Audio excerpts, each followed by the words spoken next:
और चलिए खबरों में सबसे पहले हम बात करेंगे जनता कर्फ्यू की।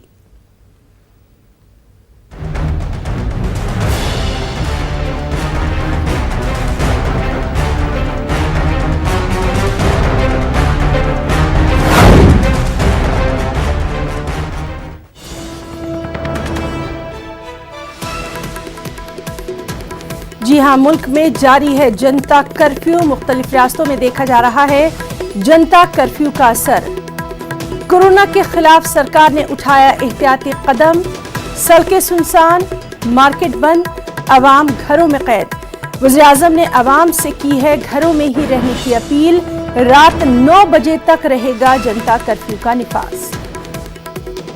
तो सबसे अहम खबर आज की यही है कि मुल्क में जारी है जनता कर्फ्यू। मुख्तलिफ रियासतों में जनता कर्फ्यू का असर साफ तौर पर देखा जा रहा है। कोरोना के खिलाफ सरकार ने बेहद अहम कदम उठाया है, एहतियाती कदम है ये। तमाम सड़कें सुनसान नजर आ रही हैं, बाजार बंद हैं, अवाम घरों में कैद हैं। वज़ीर-ए-आज़म नरेंद्र मोदी ने अवाम से घरों में रहने की अपील की है और रात 9 बजे तक ये जनता कर्फ्यू जारी रहेगा।